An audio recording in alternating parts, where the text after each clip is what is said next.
जी तमाम हलालियाँ मवालियाँ अज़ादारा मातमियों ਨੂੰ ਮੇਰਾ ਯਾ ਅਲੀ ਮਦਦ ਇਮਾਮ ਜ਼ਮਾਨਾ ਦਾ ਜ਼ਹੂਰ ਤੁਹਾਨੂੰ ਸਭ ਨੂੰ ਬਹੁਤ ਬਹੁਤ ਮੁਬਾਰਕ ਹੋਵੇ। ਤਮਾਮ ਅਹਿਲੇ ਇਸਲਾਮ ਨੂੰ ਵੀ ਇਮਾਮ ਜ਼ਮਾਨਾ ਦਾ ਜ਼ਹੂਰ ਬਹੁਤ ਬਹੁਤ ਮੁਬਾਰਕ ਹੋਵੇ। ਤੇ ਅੱਜ ਦੀ ਰਾਤ ਦੇ ਹਵਾਲੇ ਨਾਲ ਕੁਝ ਗੱਲਾਂ ਮੇਰੇ ਜ਼ਿਹਨ ਵਿੱਚ ਸਨ, ਯਕੀਨਨ ਉਹ ਕੁਝ ਸਖਤ ਵੀ ਨੇ, ਲੇਕਿਨ ਮੈਂ ਲਾਜ਼ਮੀ ਤੌਰ ਤੇ ਉਹ ਕਰਨਾ ਚਾਹਾਂਗਾ ਤੁਹਾਡੇ ਨਾਲ ਸ਼ੇਅਰ। ਤੇ ਮੈਂ ਪੰਜਾਬੀ ਜ਼ਬਾਨ ਵਿੱਚ ਇਸ ਵੇਲੇ ਤੋਂ ਗੱਲ ਕਰਦਾ ਮੈਂ ਕਿ ਜਦੋਂ ਕੋਈ ਦਿਲ ਦੀ ਗੱਲ ਬੰਦੇ ਦੀ ਆਉਂਦੀ ਹੈ ਤਾਂ ਬੰਦਾ ਆਪਣੀ ਮਾਤਰੀ ਜ਼ਬਾਨ ਨੂੰ ਜ਼ਿਆਦਾ ਤਰਜੀਹ ਦਿੰਦਾ, ਕਿਉਂਕਿ ਉਹ ਉਸ ਜ਼ਬਾਨ ਵਿੱਚ ਉਸ ਗੱਲ ਨੂੰ ਬਿਹਤਰ ਡਿਲੀਵਰ ਕਰ ਲੈਂਦਾ।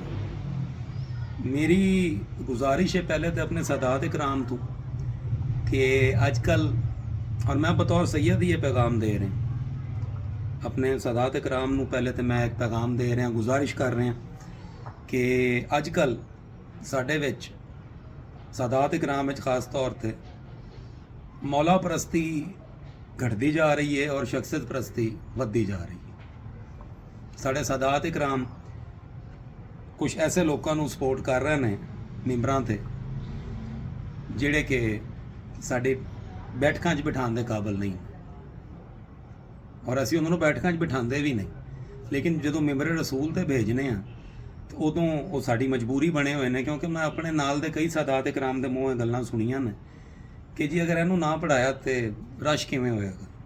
ਬੜੇ ਅਫਸੋਸ ਦੀ ਗੱਲ ਹੈ, ਕਿਉਂਕਿ ਮੇਰਾ ਤੇ ਮੰਨਣਾ ਹੈ ਕਿ ਫਰਸ਼ ਅਜ਼ਾਤ ਹੈ, ਅੰਬੀਆ ਇਕਰਾਮ ਔਰ ਮਾਸੂਮੀਨ ਤਹਾਰ ਆਏ ਹੁੰਦੇ ਨੇ ਔਰ ਉਹ ਸਾਡੇ ਕੋਲੋਂ ਪੁਰਸਾ ਲੈਣ ਤੋੜ ਸਾਡੇ ਘਰਾਂ ਤੱਕ ਆਉਂਦੇ ਨੇ।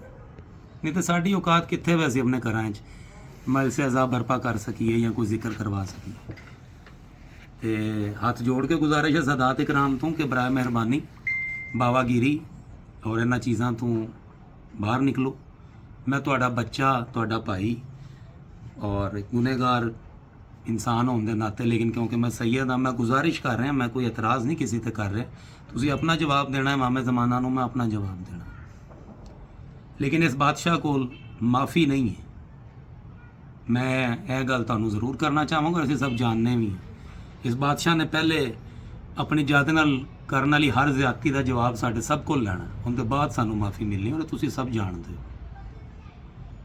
तो मैं तो अपने दिल की गल तुहाडे नाल करना चाह रहा सां अज दी रात दे सदके, और मैं कीती है। कईयां नूं मेरे ते एतराज़ भी होएगा, हो सकता कई मेरी गल नाल इतफाक भी करन। मैनूं इस चीज़ का कोई लालच नहीं है, कौन मेरे नाल इतफाक करदा, कौन मेरे ते एतराज़ करदा। तुहाडा हक है मेरे ते एतराज़ करना, ज़रूर करो।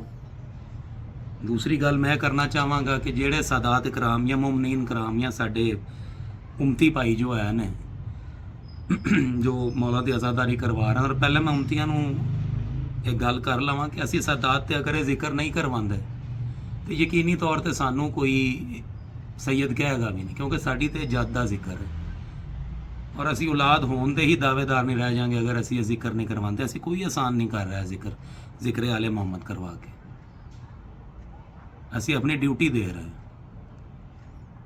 हाँ तुसी उमती जेड़े है तुसी हुब्बे च जिक्र करा रहे हो और सादात दा साथ देंदे हुए तुसी अपनी जाना दे नजराने भी दिते ने और अज भी दे रहे हो, और तुसी हुब्बे च ही इस जिक्र की ड्यूटी कर रहे हो।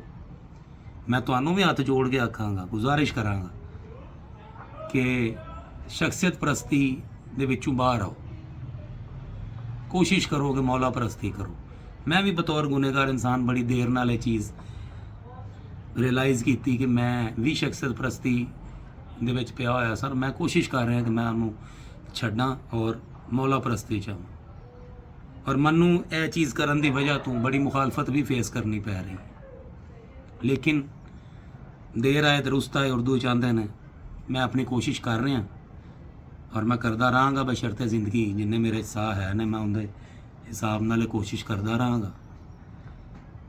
मेरी तुहाडे तो यह गुजारिश है, बराए मेहरबानी उन्हां ज़ाकरीन नूं, उन्हां उलमा कराम नूं मैंबर ते लैके आओ जिन्हां नूं तुसी फरामीने मासूमीन दे तहत इस काबल समझदे हो कि वो आ सकते हैं। अपनी जिद च अपनी पसंद के तहत अगर तुहानूं कोई सैयद भी गलती करता नज़र आता तो उन्होंने वो चीज़ इंडीकेट करो, तुहाडा हक बनता।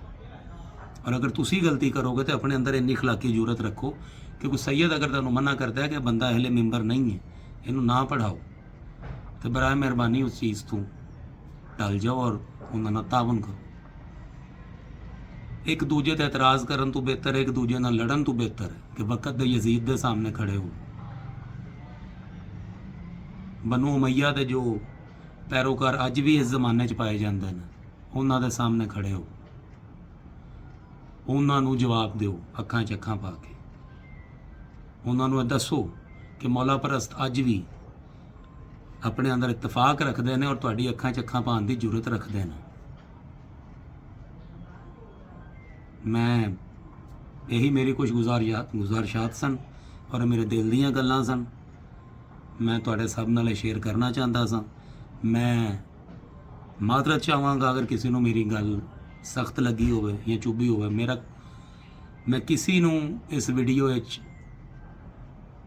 टारगेट नहीं कर रहा। मैं एक जनरल गल की जो मेरे दिल च सी। मेरे च भी गलतियां हैं ने, मैं तुहाडे सामने हाँ। मेरी गलती मन्नू इंडीकेट करो, मैं मन्नांगा। अगर वो मेरी गलती साबित हुई मैं मन्नांगा और मैं उनकी माफ़ी भी मंगांगा। मेरे च अखलाकी जरूरत है बतौर सैयद। और यही चीज़ की गुजारिश मैं अपने सादात तो की है और अपने उम्मती भाइयों तो की है।